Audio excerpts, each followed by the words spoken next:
One late-night email meant only for herself lands in the inbox of a billionaire CEO. When he shows up with groceries and a mysterious past connected to her family, Zora's life changes forever.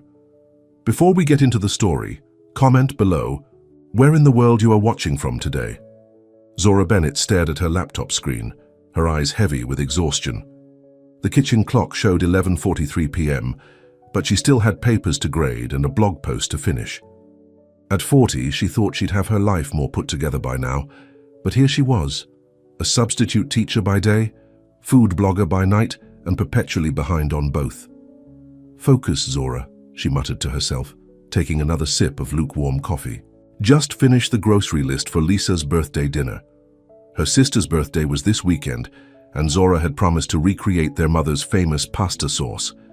Since Mom's passing 3 years ago, Zora had appointed herself the keeper of family recipes. It was a responsibility she took seriously, even when she was running on fumes. She typed the last few items on her list: San Marzano tomatoes, not the canned kind, fresh basil, get extra, garlic, at least 6 cloves, Mom's secret ingredient, don't forget. Zora's finger hovered over the send button. She always emailed herself shopping lists. It was easier than writing them down. Her eyes closed for a moment as fatigue washed over her. She clicked send and shut her laptop. "Tomorrow's another day," she whispered, stumbling toward her bedroom, without bothering to check if the email went through. Morning came too quickly. Zora rushed through her routine, grabbing a granola bar as she headed out the door. Thursday meant substitute teaching at Lincoln High for Mrs. Patel's English class. The teenagers kept her on her toes, but she enjoyed the challenge. "Ms. Bennett, did you grade our essays yet?" asked Emma, one of her more eager students. "Almost done," Zora lied. "They were still in her bag, untouched. You'll have them tomorrow, promise." The day passed in a blur of Shakespeare discussions and grammar corrections. By 3 o'clock, Zora was ready to tackle her grocery shopping for Lisa's birthday dinner. She pulled out her phone to check her list, but couldn't find the email. "That's weird," she mumbled, scrolling through her inbox. Nothing. She checked her sent folder and froze. The email hadn't gone to her own address. In her exhausted state, she'd typed in kessler@kesslerventures.com instead of her own email. Her heart sank.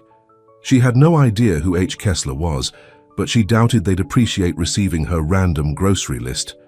Zora shrugged it off. "They'll just delete it," she told herself, heading to the grocery store without her list. She'd have to remember the ingredients from memory.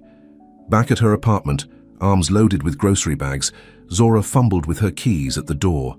Her tiny 2-bedroom in the less fashionable part of town was nothing special, but the rent was manageable on her modest income. She had just set the bags on the counter when a knock sounded at her door. "Coming," she called, assuming it was Mrs. Ramirez from next door, probably needing to borrow sugar again. But when she opened the door, it wasn't her elderly neighbor. Instead, a tall man in an expensive-looking suit stood there, holding a reusable grocery tote bag. His dark hair was neatly combed, and his serious face bore the slightest hint of uncertainty. "Zora Bennett?" he asked, his voice deep and smooth. "Yes," Zora replied cautiously, wondering if she should be concerned. "I'm Hayden Kessler," he said, as if that explained everything. When she continued to stare blankly, he added, "You emailed me your grocery list." Zora's hand flew to her mouth. "Oh my God, I'm so sorry. I was half asleep and wait."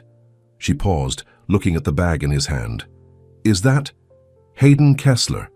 The Hayden Kessler, CEO of Kessler Ventures, whose face occasionally graced the business section of newspapers, held up the tote bag. "I wasn't sure if it was a test or a cry for help, but either way, I brought dinner."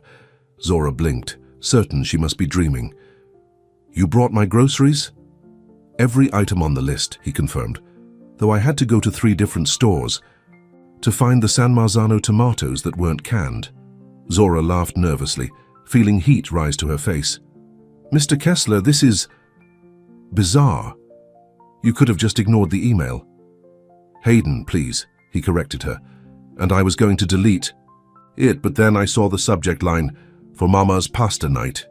His expression softened slightly. "It reminded me of dinners with my grandmother." She was Italian, the only person who ever taught me anything about cooking.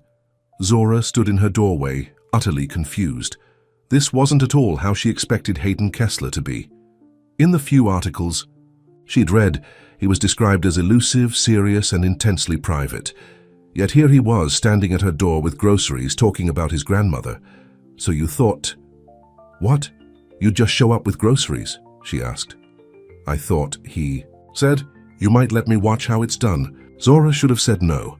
Having a billionaire CEO in her modest apartment was absurd, but something in his eyes, a hint of loneliness perhaps, made her step aside. "I've never cooked for a billionaire before," she warned. "I've never watched." "A food blogger cooked before," he countered, stepping inside. Zora's apartment suddenly felt very small and very messy. Stacks of student papers covered the coffee table, and food photography props were scattered around her tiny living room. Her kitchen was functional but basic, nothing like what someone like Hayden Kessler must be used to. "It's not much," she said apologetically. "It's a home," he replied simply, setting the grocery bag on the counter. "Mine's bigger, but it's not nearly as—" He paused, searching for the word, "lived in." As Zora began unpacking the groceries, she couldn't help but notice how out of place Hayden looked in her kitchen. His tailored suit and polished shoes contrasted sharply with her mismatched dishware and the refrigerator covered in magnets. "You can take off your jacket if you want," she offered. "Cooking can get messy." Hayden hesitated, then carefully removed his suit jacket and folded it over a kitchen chair. He rolled up the sleeves of his crisp white shirt, revealing strong forearms. Zora tried not to stare. "So what's the plan?" he asked. "Well, I'm making my mother's pasta sauce recipe for my sister's birthday dinner this weekend. It's a family tradition." "And the mysterious mom's secret ingredient?" he asked. "I was intrigued by that one." Zora smiled. "A dash of cinnamon. Most people never guess it." "Really? My grandmother used cinnamon too." For the next hour, Zora directed Hayden in the kitchen. He chopped tomatoes awkwardly, holding the knife like it was a foreign object. His precise, careful cuts looked like he was performing surgery rather than preparing dinner. "You don't cook much, do you?" she asked, watching him meticulously dice an onion. "I have a chef," he admitted. "It's been years since I made anything more complicated than coffee." As they worked, the kitchen filled with the aroma of garlic and basil. Hayden seemed to relax slightly, removing his tie and placing it with his jacket. Zora found herself telling him about her sister Lisa, her struggle to keep up with 2 jobs, and her dream of turning her food blog into something that could support her fully.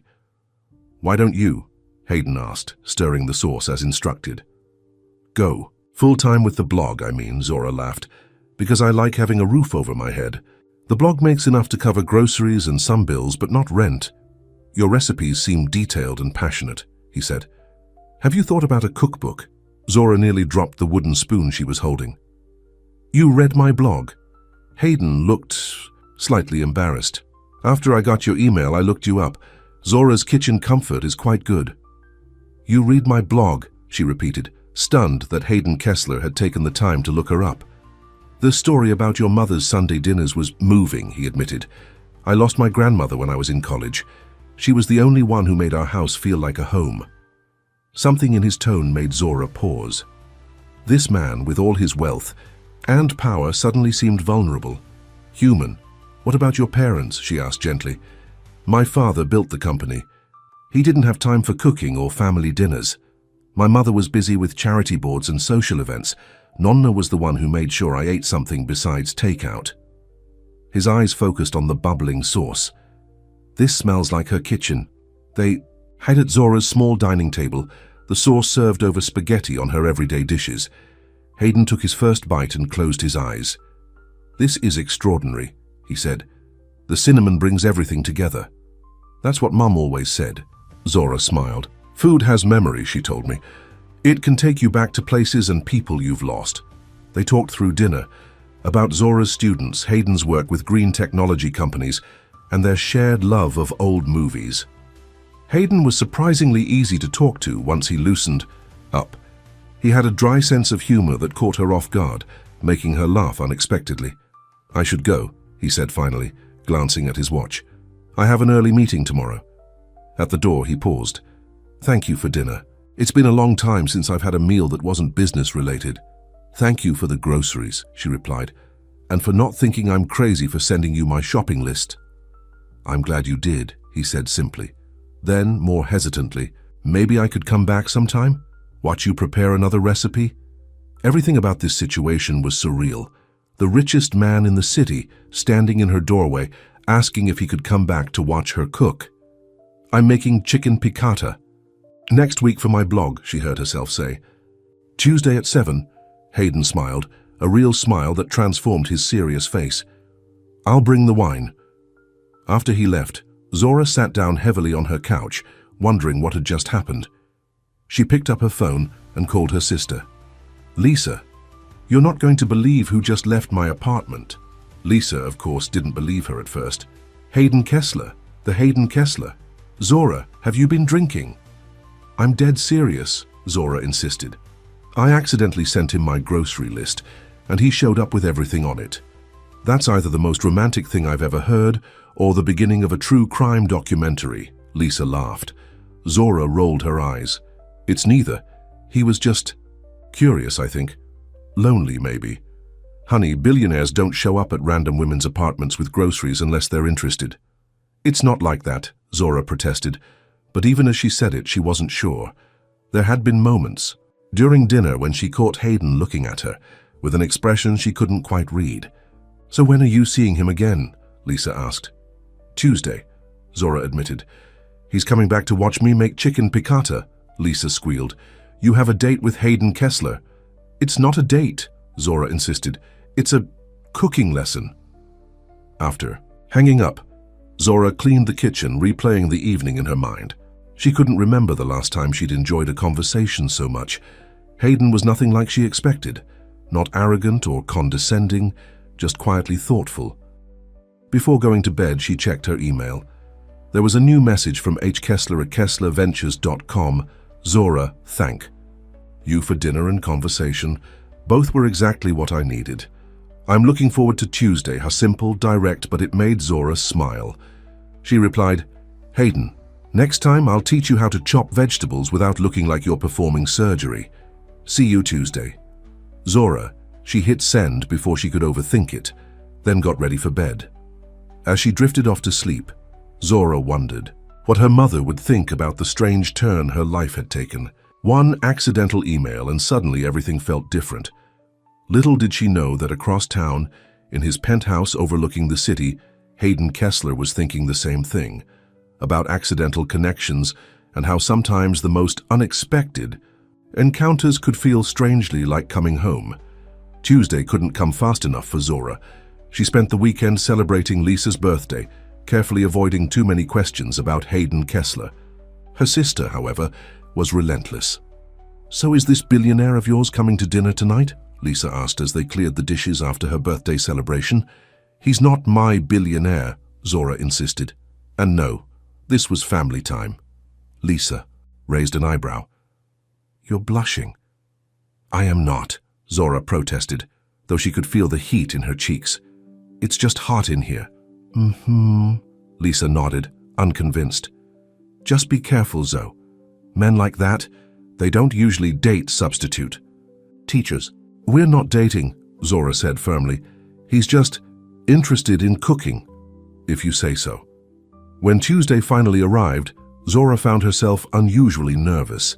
She cleaned her apartment twice, changed outfits 3 times, and prepped all the ingredients for chicken piccata with extra care. She told herself it was because she might use the photos for her blog, but deep down, she knew it was because of Hayden. At precisely 7 o'clock, there was a knock at her door.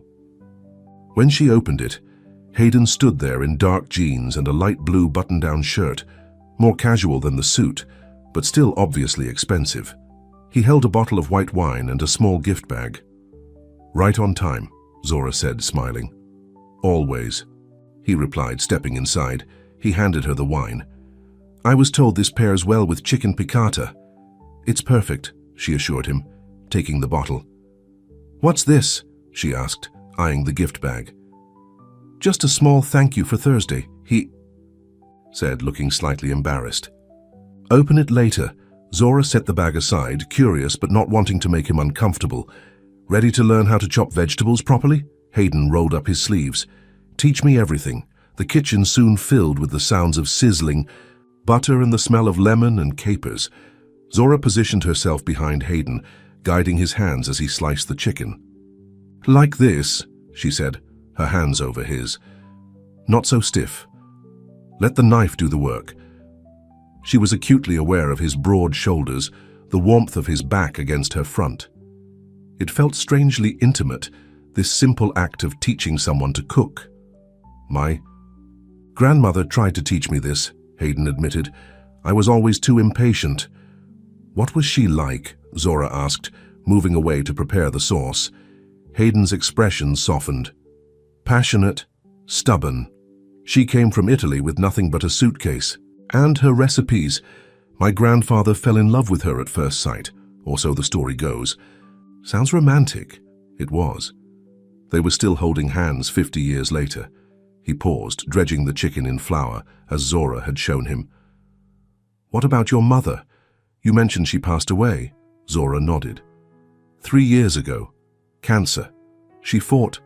Hard, but... I'm sorry, Hayden said, and she could tell he meant it. She was the heart of our family. After she died, Lisa and I made a pact to keep her recipes alive. It's our way of keeping her with us. They worked in comfortable silence. For a while, Zora occasionally giving instructions, Hayden following them with surprising attention to detail. When they finally sat down to eat, Hayden took his first bite and smiled. I helped make this, he said, sounding almost proud. You did, Zora agreed. You're a natural. I had a good teacher. Throughout dinner, they talked about everything and nothing. Favorite books, childhood memories, places they'd like to visit. Hayden told her about his latest green energy project, his eyes lighting up when he discussed sustainable technology. It's not about the money, he explained. It's about leaving something good behind. Zora found herself drawn to his passion, his quiet determination to make a difference. This was not the cold businessman the newspapers described. After dinner, they moved to her small living room with glasses of wine. Hayden looked at the stacks of papers she'd hastily hidden under magazines. Student essays? He asked. Zora nodded. Still need to grade them. I promised the kids they'd have them back. Tomorrow. Do you enjoy teaching? I do, she said honestly. It wasn't my original plan, but there's something rewarding about it. Seeing a student finally understand a concept, it's magical. What was your original plan? Zora hesitated. Culinary school, actually, but then Dad lost his job and college. Tuition had to come first. By the time I graduated with my English degree, Mom got sick and, well, life happens. Hayden nodded thoughtfully. Life does happen, but sometimes it happens in unexpected ways. He glanced at her. Like accidental grocery lists. Zora laughed. I still can't believe you showed up at my door. I can't either, he admitted. It's not something I would normally do. So why did you? Hayden thought for a moment. Curiosity at first, then, I don't know. Something about your email felt genuine, real. My days are filled with people who want something from me. Your grocery list wanted nothing. The evening stretched comfortably late. When Hayden finally looked at his watch, it was nearly midnight. I should go, he said reluctantly. You have papers to grade and I have an early meeting. At the door he paused. Can I see you again? Zora felt her heart skip. I'm making lasagna on Friday for the blog. You could come help if you want. I'd like that. He hesitated, then leaned in and kissed her cheek. Good night, Zora Bennett. After he left, Zora remembered the gift bag.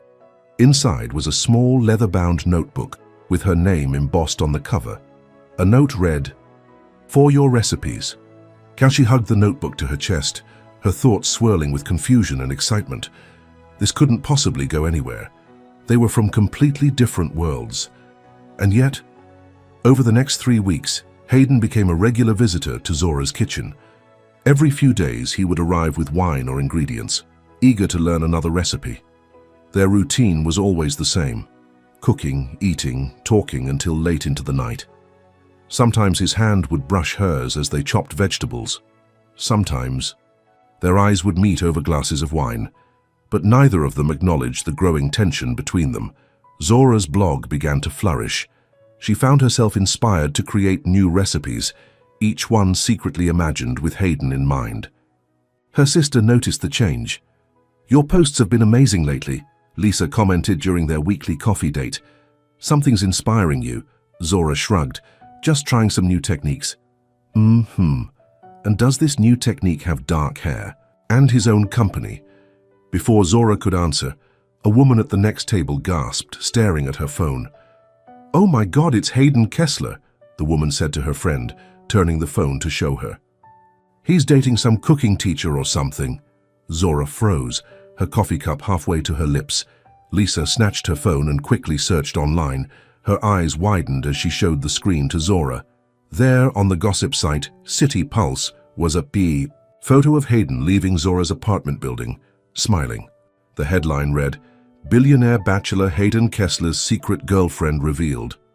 "Oh no," Zora whispered, reading the article with growing horror. The piece was filled with speculation about their relationship, describing Zora as a humble teacher who captured the heart of the city's most eligible bachelor. There were quotes from sources close to the couple, claiming they had been secretly dating for weeks. Worst of all, there were more photos.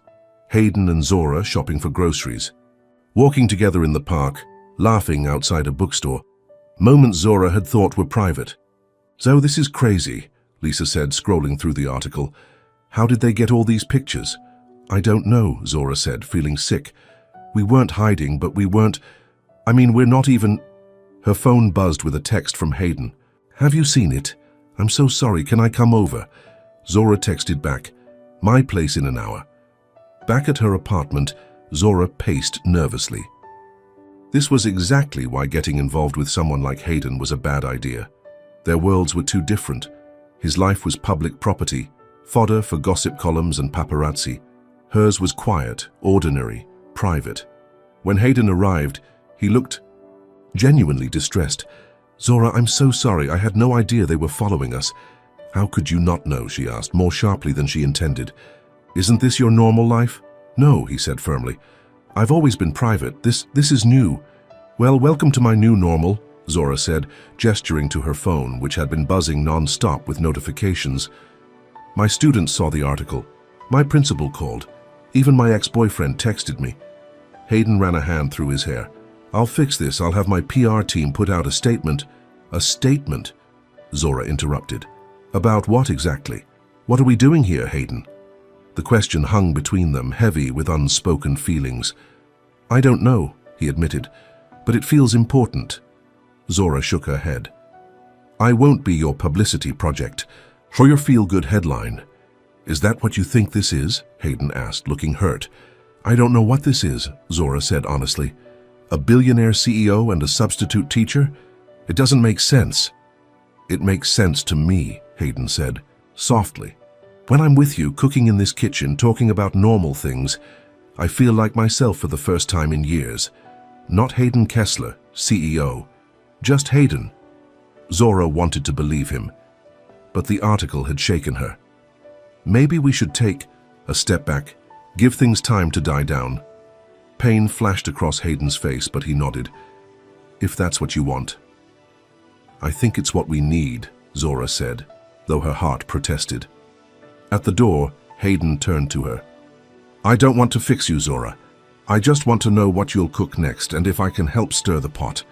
The simple honesty of his words nearly broke her resolve, but Zora stood firm. "Goodbye, Hayden." After he left, Zora curled up on her couch and cried. She told herself it was for the best. Their cooking lessons had been a temporary detour, a brief intersection of two very different lives. Now they would each return to their own paths. But as she wiped away her tears, Zora realized her apartment felt emptier than it ever had before. Across town, Hayden stood in his penthouse, staring out at the city lights. For the first time, his success, his wealth, his carefully constructed life felt hollow. He picked up his phone, tempted to call Zora, but put it down again. She had asked for space, and he would respect that. Instead, he went to his kitchen, a high, sleek professional space he rarely used before meeting Zora. Opening his refrigerator, he found the leftovers she had packed for him after their last dinner together. Chicken marsala in a simple plastic container with a note, "Heat for 2 minutes, not 1:59, not 2:01, exactly 2 minutes. Z." The note made him smile despite his sadness. Zora was precise about cooking times. As he ate the perfectly reheated meal, alone at his massive dining table, Hayden made a decision. He wouldn't pressure Zora or use his influence to win her back. Instead, he would show her, through actions rather than words, that what they had was real. The next morning, Hayden called his assistant. "Cancel my appointments for the afternoon," he said, "and find me the address of the local food pantry nearest to Lincoln High School." His assistant, used to unusual requests, didn't question him. "Yes, Mr. Kessler. Anything else?" "Yes," Hayden said, looking at Zora's note again. "Find out everything you can about culinary school scholarships." Meanwhile, Zora threw herself into work. She graded papers with renewed focus, updated her blog with recipes she cooked alone, and tried not to check her phone for messages from Hayden. The gossip about them eventually died down, replaced by newer celebrity scandals. But Zora couldn't shake the feeling that something important had slipped through her fingers. 2 weeks after their goodbye, Lisa called Zora in an excited state. "You need to come down to the food pantry right now," she insisted. "I can't," Zora protested. "I have papers to grade." "The papers can wait. Trust me, you want to see this." Curious and slightly annoyed, Zora made her way to the community food pantry where she and Lisa volunteered monthly. As she walked in, she was surprised to see an unusually large number of volunteers sorting donations. "What's going on?" she asked Lisa, who was waiting for her at the entrance. "We got a huge donation," Lisa explained, pulling Zora toward the back room. "Enough to feed twice as many families this month. And guess who's been organizing it all?" Lisa pushed open the door to reveal Hayden Kessler, sleeves rolled up, sorting canned goods alongside other volunteers. He didn't notice Zora at first, too focused on explaining to an elderly volunteer how to log donations in a new tablet system he had apparently provided. "He's been coming every day for the past 2 weeks, Lisa whispered. "No cameras, no publicity. He told everyone his name is just H. Most of them have no idea who he is." Zora watched, speechless, as Hayden patiently showed the volunteer how to use the tablet again. He looked different, more relaxed, in a simple t-shirt and jeans, his hair slightly messy. As if sensing her presence, Hayden looked up. When their eyes met, his face brightened with hope, quickly followed by uncertainty. He excused himself from the volunteer and walked over to Zora. "Hi," he said simply. "Hi," she replied, not knowing what else to say. "I should explain," he began, but Zora interrupted him. "You've been volunteering here every day." Hayden nodded. "You mentioned once that you and Lisa donate your blog leftovers here. I thought I could help. Anonymously. It's not about the publicity," he said. "It never was with you." Zora studied his face, seeing sincerity in his eyes. "Why didn't you tell me? You asked for space." "I wanted to respect that." He hesitated. "But I also wanted to show you that I meant what I said, about wanting to know what you'll cook next." Before Zora could respond, an older woman approached them. "H, are we still organizing the cooking class for next week? I've got 10 families signed up already." Hayden smiled at her. "Absolutely, Mrs. Collins. I've got the ingredients covered."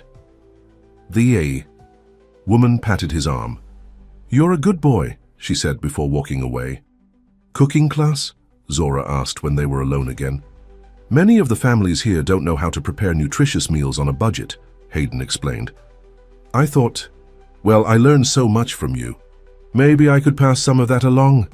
Something warm unfurled in Zora's chest. This wasn't the action of a man seeking publicity or trying to impress her. This was someone who had truly listened to her, who had taken what she taught him and found a way to make it matter. "Hayden," she began, not sure what she wanted to say. "I miss you," he said simply. "I miss cooking with you, talking with you, just being with you." Zora felt tears prick her eyes. "I miss you too." "Then let me come back," he said, taking a step closer. "Not for the cooking lessons or the recipes, for you, Zora, just you. She wanted to say yes immediately, but caution held her back. What about the gossip, the publicity? I can't promise it won't happen again, he said honestly. But I can promise to face it together. No statements, no PR teams. Just us, figuring it out as we go. Zora looked at him. This man who had shown up at her door with groceries, who had chopped vegetables like he was performing surgery, who had now humbly inserted himself into her world, without fanfare or expectations. Okay, she said finally. Hayden's face lit up. Okay? Yes, but on one condition. Anything. Next time, she said with a small smile. I get to pick the recipe. Hayden laughed, the sound warm and genuine. Deal. As they stood there, surrounded by canned goods and pasta boxes, Zora realized that sometimes the best recipes weren't found in cookbooks.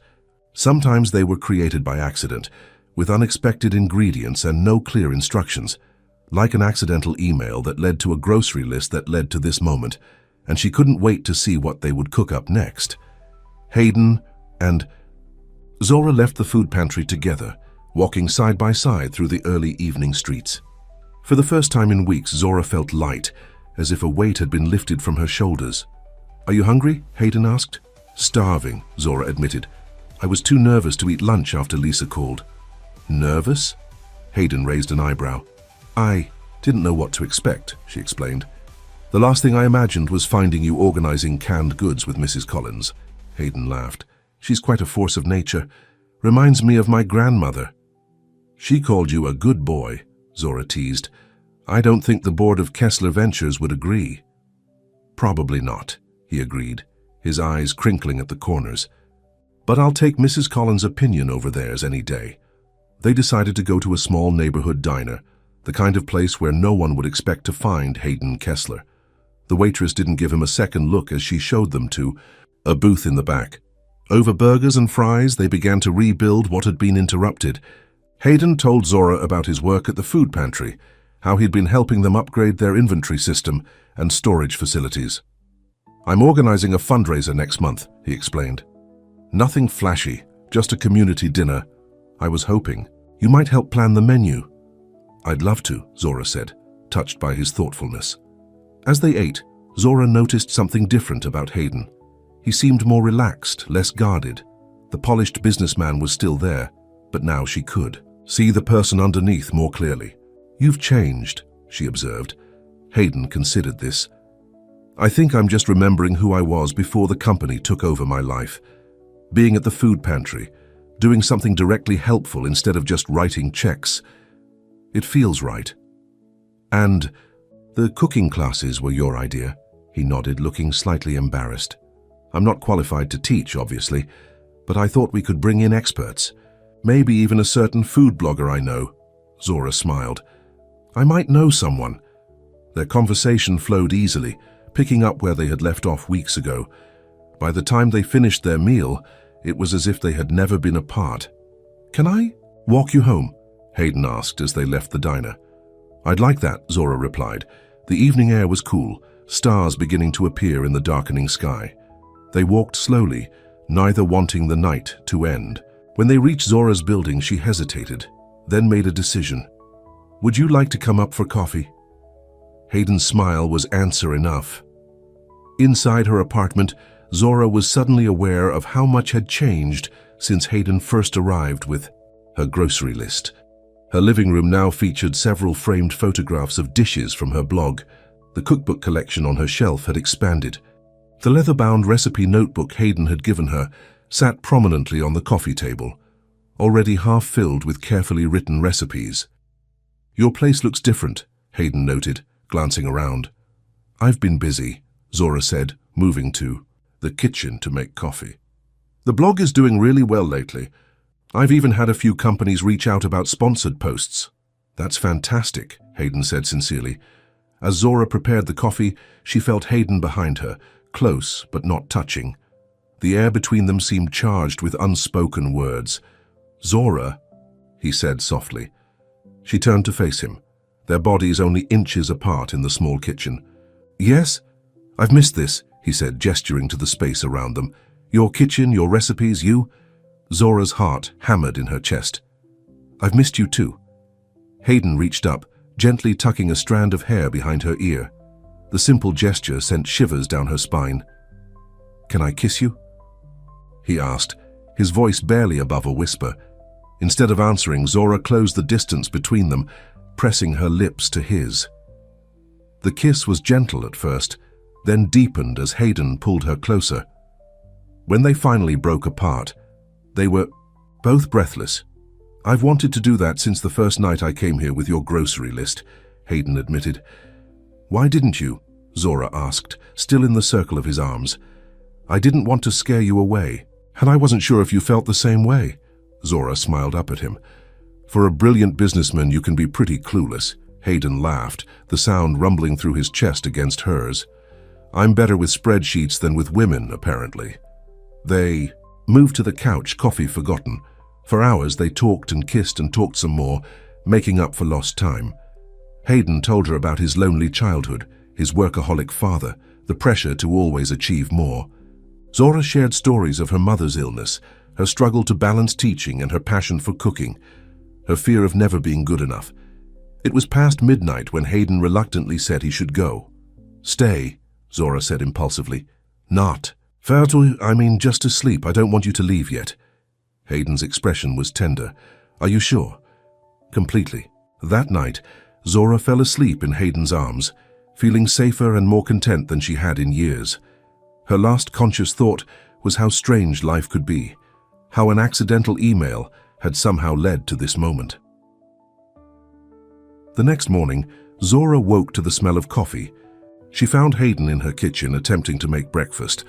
The sight of him, hair rumpled, shirt wrinkled, concentrating intensely on not burning the toast, made her heart swell.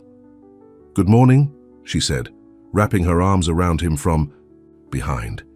He turned in her embrace, kissing her softly. "Good morning. I was trying to surprise you with breakfast, but I think I need a few more cooking lessons." "It's the thought that counts," Zora laughed, rescuing the slightly blackened toast.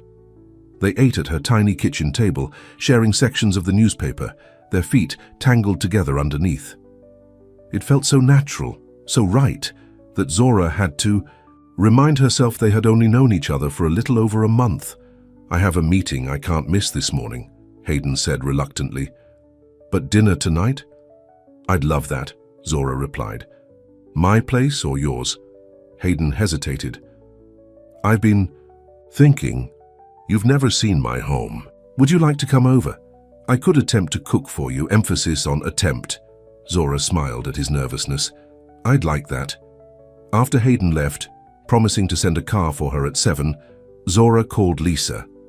"Well," her sister demanded without preamble, "did you talk to him?" "We did more than talk," Zora admitted, then quickly added, "Not like that. But we're together now, I think. Officially." Lisa squealed with excitement. "I told you he was serious about you. So what's the plan now?" "Dinner at his place tonight," Zora said. "He's going to cook." "Oh my God," Lisa laughed. "Take pictures, or better yet, video. I need to see Hayden Kessler attempting to cook." "Be nice," Zora chided, though she was smiling. "He's really trying." "He is," Lisa agreed, suddenly serious. "Zoe, I was wrong about him. The way he's been at the food pantry. He's not doing it for show. He genuinely cares." "I know," Zora said, softly. "That's what scares me." "Why would that scare you?" Zora sighed. "Because this still feels like a fairy tale.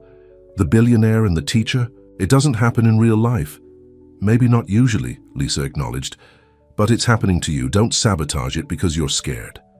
After hanging up, Zora went about her day, teaching her classes at Lincoln High, but her mind kept drifting to the evening ahead.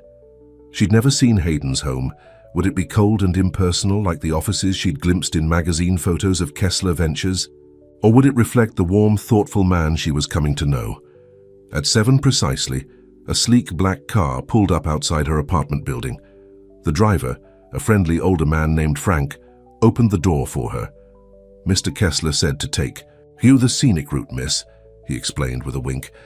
Said something about building anticipation. The drive took them through the city's most beautiful areas, finally winding up a hillside to an exclusive neighborhood overlooking the water. Frank pulled up to a security gate which opened silently at their approach. "Here we are, miss," he said, stopping in front of a modern glass and stone house. "Mr. Kessler is waiting for you inside." Zora stepped out of the car, suddenly nervous. The house was beautiful, but understated, not the ostentatious mansion she had half expected. Large windows overlooked the city lights below. Before she could ring the bell, the door opened. Hayden stood there, looking both excited and anxious. "Welcome," he said, taking her hand and leading her inside. The interior was open and airy, with warm wood floors and comfortable-looking furniture. Floor-to-ceiling windows showcased the spectacular view, but what caught Zora's attention was the kitchen. It was a chef's dream. Professional-grade appliances, marble countertops, copper pots hanging from a rack. "This is amazing," she breathed, running her hand along the counter.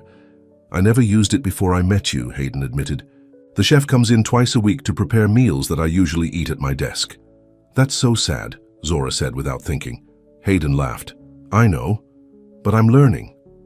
He gestured to the stove, where several pots were simmering.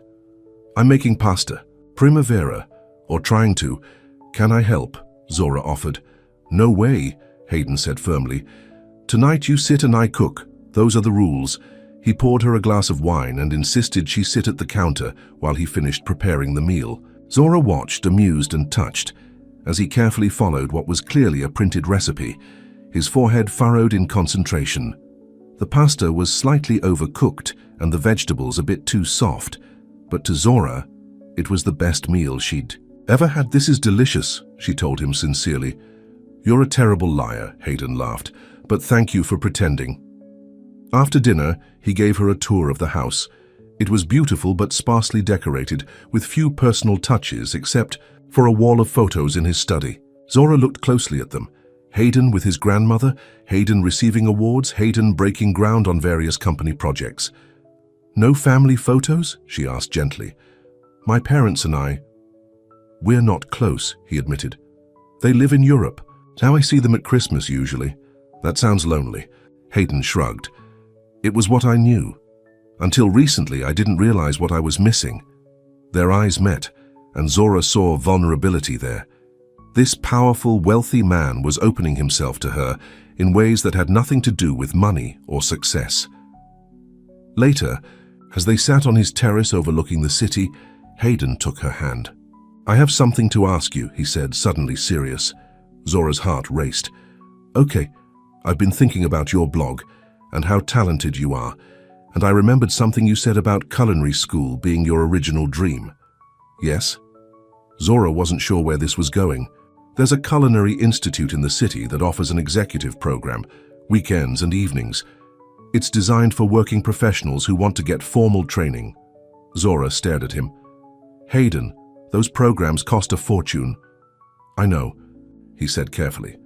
"And I want to be clear, this isn't me trying to buy your affection or change you, but I'd like to offer you a scholarship through the Kessler Foundation, not from me personally." "A scholarship?" Zora repeated, confused. "We've been developing a program for adults pursuing second careers," Hayden explained. "You'd be the perfect first recipient. Your blog already shows you have the talent and dedication. This would just give you the formal training to take it to the next level." Zora didn't know what to say. Part of her was touched by his thoughtfulness, by how he had listened to her dreams and found a way to support them. Another part worried about what accepting would mean. "I don't know, Hayden," she said honestly. "It feels like a lot."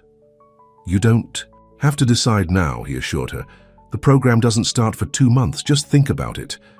Zora nodded, leaning against his shoulder as they looked out at the twinkling city lights.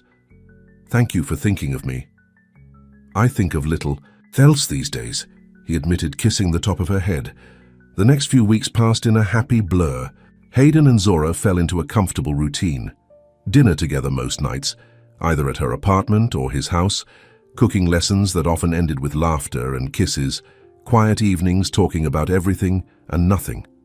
They worked together at the food pantry, where Hayden continued his anonymous volunteer work as H. Zora started teaching cooking classes there, showing families how to prepare healthy, affordable meals. She was surprised to discover how much she enjoyed teaching cooking. The look of pride on people's faces when they mastered a technique was deeply satisfying. On weekends, they explored the city together, discovering small restaurants and food markets. Hayden seemed to delight in experiencing these places through Zora's eyes. Her enthusiasm for a perfectly baked loaf of bread or a unique spice blend was contagious. Zora's blog flourished as she documented their culinary adventures. She never mentioned Hayden by name, referring to him only as my cooking student. But her regular readers noticed the change in tone. Her writing was more passionate, more alive. One evening, as they cooked together in Hayden's kitchen, he asked, casually, "Have you thought any more about the culinary program?" Zora hesitated. She had been thinking about it a lot. "I have. And I want to do it," she said firmly. "But not as a scholarship recipient. I want to pay my own way." Hayden looked surprised. "The tuition is steep, Zora." "I know, but my blog has been doing really well. I've been getting sponsorship offers, and a cookware company wants me to develop recipes for them." She took a deep breath. "I've been saving, and with a small loan, I can make it work." Hayden studied her face. "This is important to you, isn't it? Doing it on your own?" "It is," she confirmed. "I appreciate your offer, truly. But I need to know I earned this." Instead of arguing, Hayden smiled. "I understand. And I'm proud of you." Zora felt a weight lift from her shoulders. She had been worried he would be offended, but instead, he respected her decision. It was another reminder of why she was falling for him, because she was falling hard and fast. Each day with Hayden revealed new layers to him: his dry sense of humor, his intense focus when working on a project, his unexpected tenderness. He would leave her little notes in her cookbook, send flowers to her classroom for no reason, remember small details about her day. One night, as they lay tangled together in his bed, Zora finally admitted it to herself. She was in love with Hayden Kessler. The realization should have frightened her, but instead, it filled her with a peaceful certainty. Whatever happened, whatever challenges they faced, this feeling was real. She didn't say the words aloud, not yet, but as she watched Hayden sleeping beside her, his face relaxed and vulnerable, she knew it was only a matter of time. What she didn't know was that across town, forces were gathering that would test their newfound happiness in ways she couldn't imagine. Kevin Reynolds, Zora's ex-boyfriend and a struggling journalist, had been watching the gossip about Hayden Kessler with interest. When he'd first seen Zora's name linked with the billionaires, he'd been skeptical, but as time passed and more photos appeared, he sensed an opportunity. He'd been trying to break into serious journalism for years, with little success. But a tell-all piece about the mysterious Hayden Kessler, written by someone who knew his new girlfriend, that could be his ticket. Kevin spent weeks gathering information, contacting former Kessler Ventures employees, digging through old business records. Most of what he found was disappointingly positive. Hayden was known as a tough but fair boss. His business practices were ethical, his philanthropy genuine. But then Kevin uncovered something interesting. 5 years ago, Kessler Ventures had acquired a small family-owned food company called Bennett's Best. The timing of the acquisition had been suspicious, coming just days after the founder, Robert Bennett, suffered a heart attack. Robert Bennett, Zora's father. Kevin dug deeper and found court records showing the Bennett family had sued Kessler Ventures, claiming they had taken advantage of Robert's illness to push through the acquisition at a fraction of the company's worth. The case had been settled out of court, the terms sealed. Had Zora known about this when she got involved with Hayden? Did she know now? Kevin smelled a story: revenge, deception, or perhaps a bizarre coincidence. Either way, it was the angle he needed. As Kevin worked on his exposé, Zora and Hayden continued in blissful ignorance. Zora had been accepted to the culinary program and was preparing to start classes in 3 weeks. Her blog had gained enough sponsors that she felt confident taking out a loan for the remaining tuition.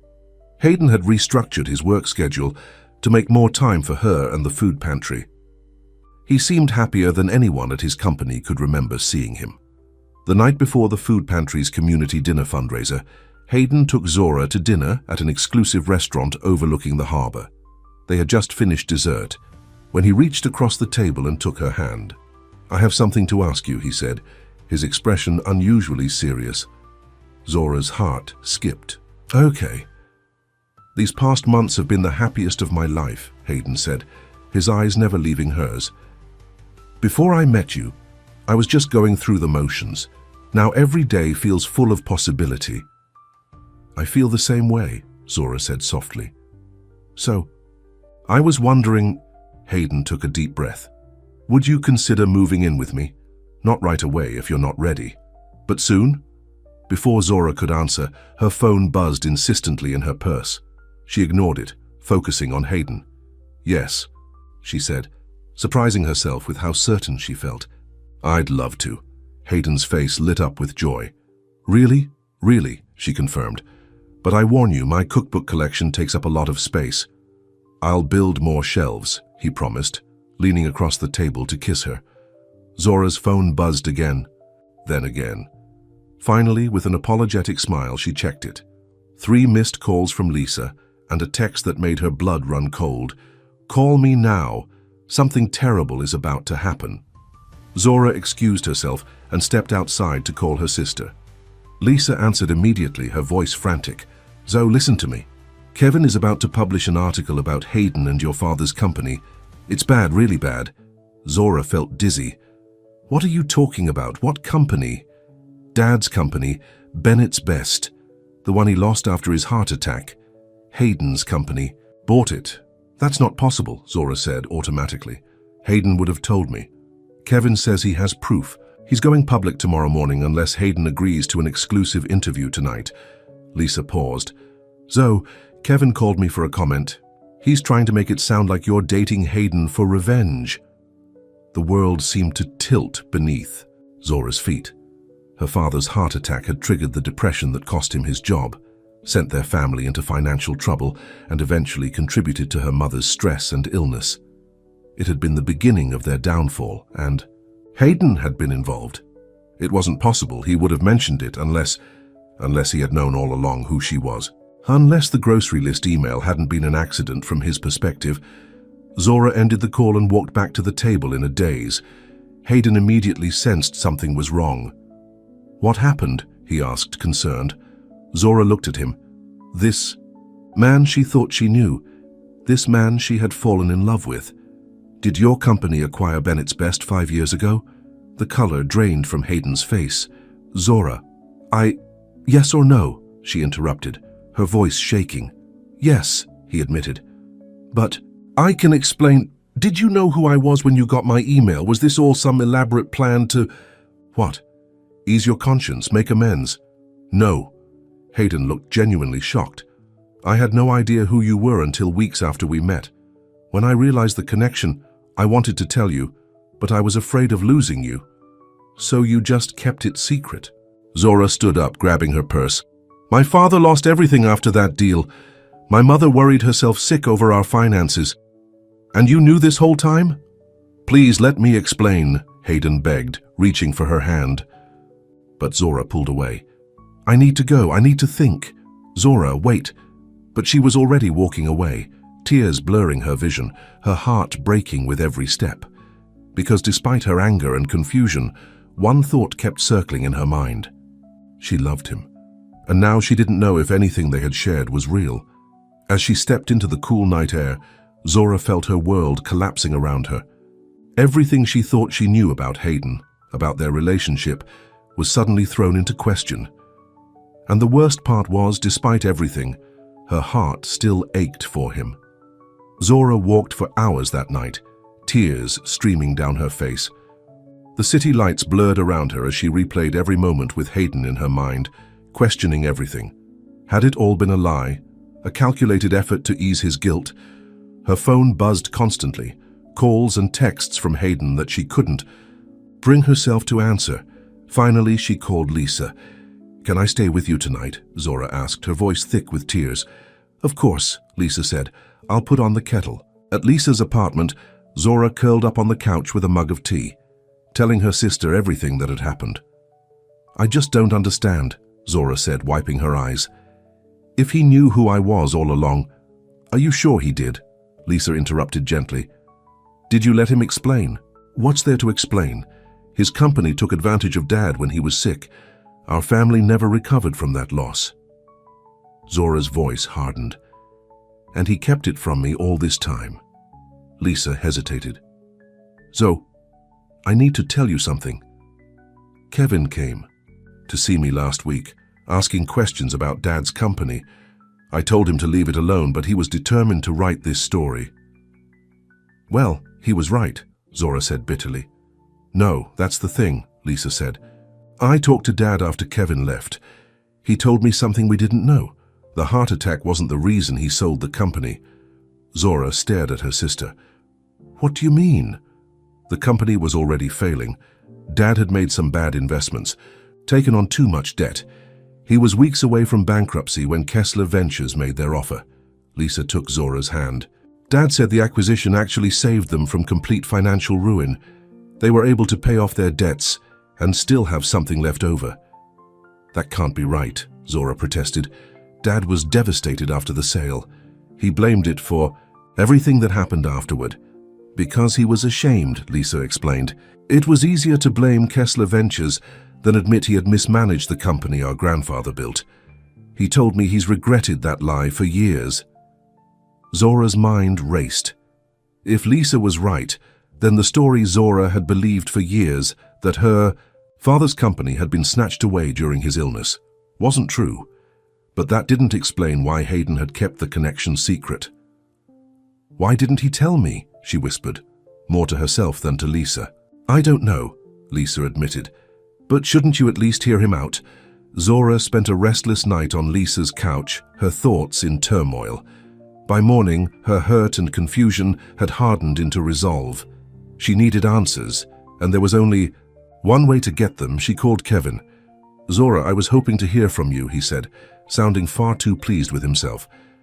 I'm ready to go public with the story, but I wanted to give you a chance to comment first. I want to see what you have, Zora said coldly. All of it. Before you publish anything. Kevin hesitated. I've put a lot of work into this, Zora. It's going to be big. If you publish without letting me see it first, I'll give my exclusive response to your competitor, she threatened. Your choice. An hour later, Zora sat in a coffee shop, reading through Kevin's draft article on his laptop. The piece was sensationalized and misleading, painting Hayden as a ruthless corporate raider who had preyed on the Bennett family's misfortune, then somehow orchestrated meeting Zora years later. This is garbage, she said, pushing the laptop away. Half of it isn't even true. Kevin shrugged. It's the angle that sells. People love a villain, especially when he's rich. And you don't care who gets hurt in the process. Come on, Zora. This guy bought your family's company for pennies on the dollar when your dad was in the hospital. Then he shows up at your door with groceries. You don't think that's suspicious? Zora thought about Hayden, his awkward vegetable chopping, his genuine delight when he mastered a recipe, his quiet work at the food pantry. None of that fit with the calculating villain Kevin was describing. When did Kessler Ventures acquire Bennett's Best, she asked. The exact date. Kevin checked his notes. May 18th, 5 years ago. Why? And who handled the acquisition? Was it Hayden personally? Kevin looked uncomfortable. Well, the paperwork shows his brother Alexander led the negotiations. But Hayden was CEO, so he must have approved it. Did you find any evidence that Hayden knew who I was before we met? Any emails, phone calls, anything connecting us? Not exactly, but... So your whole theory is based on what, exactly? Zora pressed. Coincidence? Kevin's face reddened.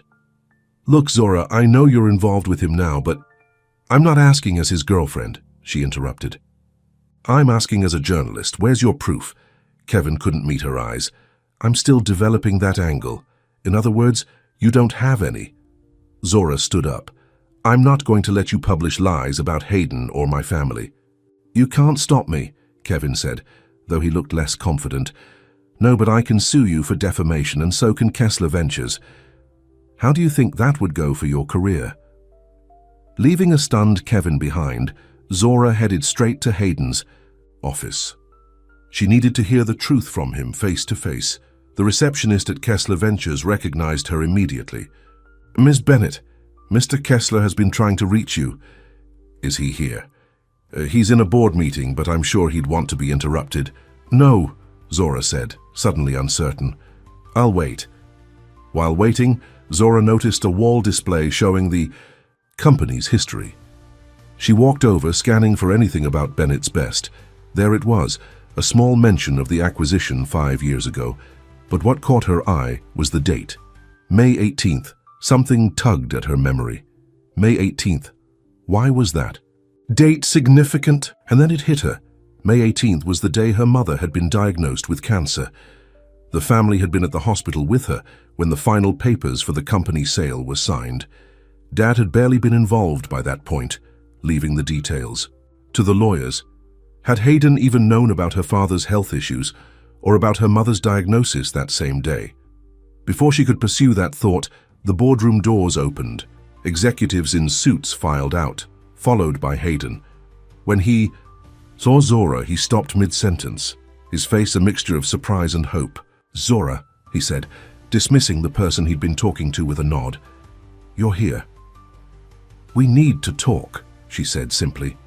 He led her to his office, a large space with floor-to-ceiling windows overlooking the city.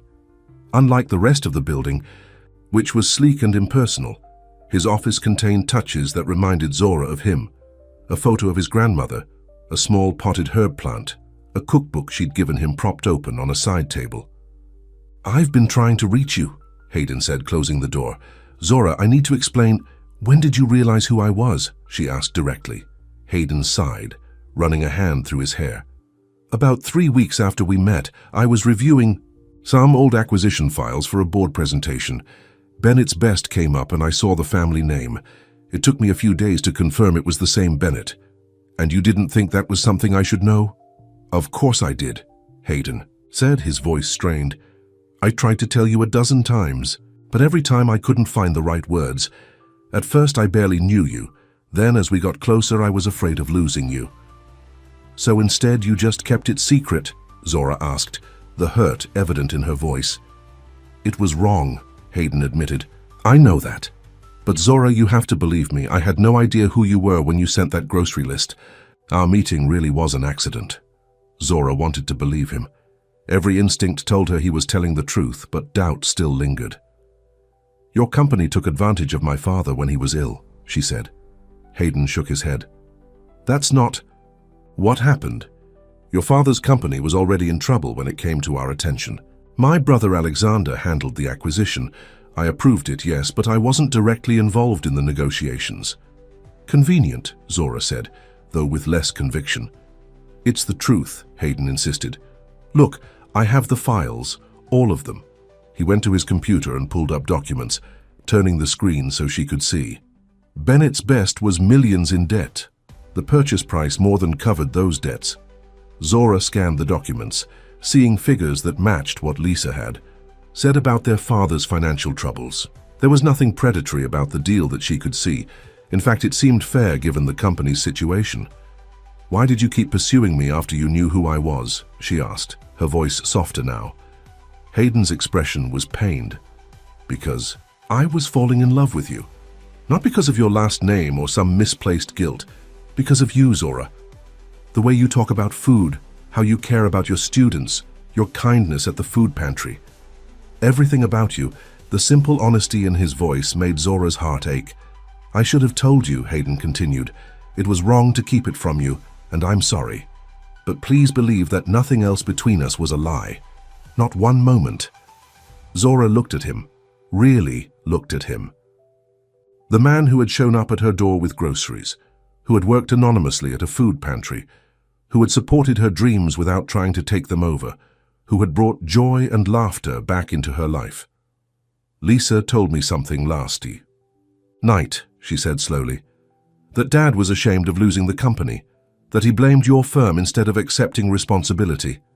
Hayden nodded cautiously. "The company was in trouble before he got sick. The heart attack complicated things, but it wasn't the cause of the sale. Why didn't you tell me this when I accused you last night?" "Because it wasn't my place to contradict your understanding of your family's history," Hayden said simply. I thought you'd be more likely to believe your sister than me." His consideration, even in the midst of her accusations, touched her deeply. "There's a reporter," Zora said. "Kevin Reynolds.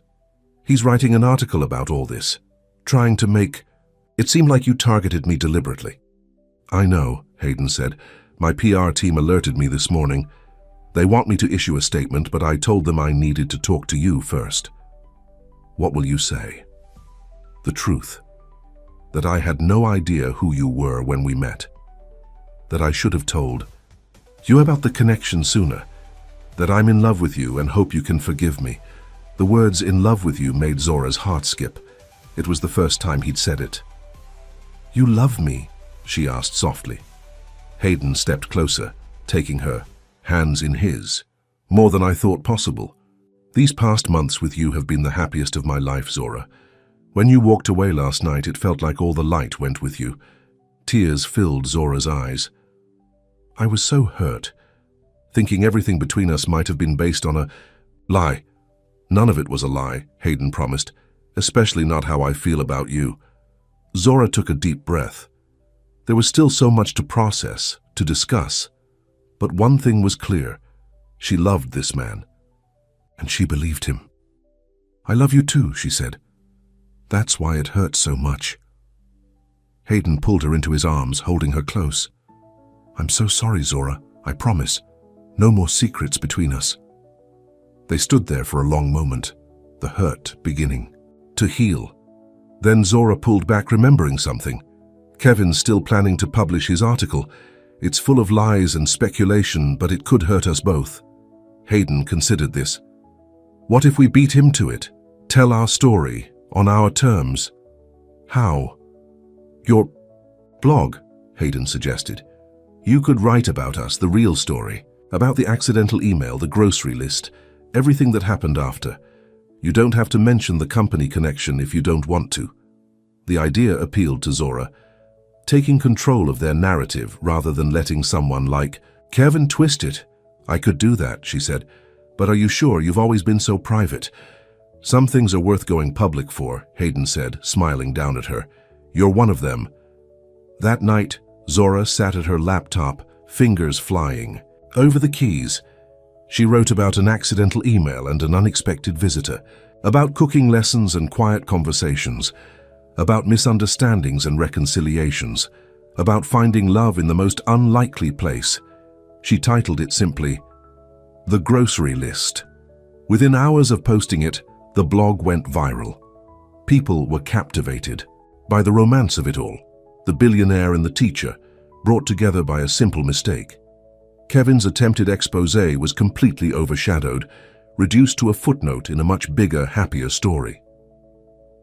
2 months later, Zora moved into Hayden's house. Her cookbooks lined new shelves he'd had built in the kitchen. Her photos added warmth to previously empty walls. Her presence filled the spaces that had been lonely for too long. She started culinary school, paying her own way with money from her increasingly successful blog. Hayden supported her wholeheartedly, taste-testing recipes and offering encouragement on tough days. Together, they expanded the food pantry program, turning it into a community kitchen where families could learn to cook nutritious, affordable meals. Zora taught classes there twice a week, with Hayden assisting. He still introduced himself only as H, though most of the regulars had figured out who he was by now. Zora's father, after reading her blog post, reached out to Hayden. Their first meeting was awkward, but ultimately healing. Robert Bennett finally acknowledged his role in the company's failure, apologizing for years of blaming Kessler Ventures. Hayden, in turn, offered Robert a consulting position on a new food-based initiative, recognizing that despite his business mistakes, Robert knew the industry better than most. 6 months after the night of their reconciliation, Hayden suggested they have a special dinner at home to celebrate Zora's successful completion of her first term at culinary school. She assumed he would cook. His skills had improved tremendously under her tutelage, but when she arrived home, she found the house dark, except for a trail of candles leading to the back terrace. There, she found a small table set for two, with a familiar-looking tote bag sitting on one of the chairs. "What's this?" she asked as Hayden emerged from the shadows. "I thought we should go back to the beginning," he said, gesturing to the bag. "I brought groceries." Curious, Zora looked inside. The bag. It contained exactly the same items as her original grocery list. San Marzano tomatoes, fresh basil, garlic, and a small container labeled Mom's Secret Ingredient. "I thought we could make your mother's pasta sauce together," Hayden explained. For old time's sake. Touched by his thoughtfulness, Zora nodded. "I'd like that." They cooked together in comfortable synchronicity, moving around the kitchen as if dancing to music only they could hear. Hayden no longer chopped vegetables like he was performing surgery, as Zora had once teased. Now his movements were confident, practiced. As the sauce simmered, filling the kitchen with the familiar aroma of tomatoes and basil, Hayden cleared his throat. "I have something for you," he said, suddenly nervous. "A grocery list of my own." He handed her a folded piece of paper. Curious, Zora opened it to find a neatly typed list. Is white gold ring 1 diamond, not too big, not too small. Promise of forever 1 answer, hopefully yes. Zora looked up to find Hayden kneeling before her, a small box in his hand. "Zora Bennett," he said, his voice full of emotion. "You came into my life because of a grocery list. You taught me how to cook, how to volunteer, how to live outside the office. Most importantly, you taught me how to love. Will you marry me?" Tears of joy streamed down Zora's face as she nodded. "Yes," she whispered. "Yes." Hayden slipped the ring onto her finger, a simple, elegant diamond on a white gold band, exactly as his list had specified. "It's perfect," she said, admiring it. "But you know what this means, don't you?" "What?" Hayden asked, standing to pull her into his arms. "We're going to have to make a grocery list for the wedding menu." Hayden laughed, the sound warm and full of happiness. "As long as you're the one writing it this time, I don't want to take any chances." "I don't know," Zora said, smiling up at him. "That first mistake turned out pretty well, I'd say." Hayden kissed her then, a kiss full of promise and joy and plans for the future. In the background, the sauce bubbled gently on the stove, filling the air with the scent of home. Later that evening, as they shared the pasta with Zora's sister and Hayden's closest friends in an impromptu engagement celebration, Zora found herself marveling at the twists and turns that had led to this moment. An accidental email, a grocery list, a knock at the door. Life rarely went according to plan. Sometimes it went better. As Hayden raised his glass in a toast, his eyes finding hers. Across the table, Zora knew that whatever recipe life had in store for them next, they would face it together, and it would be delicious. The end.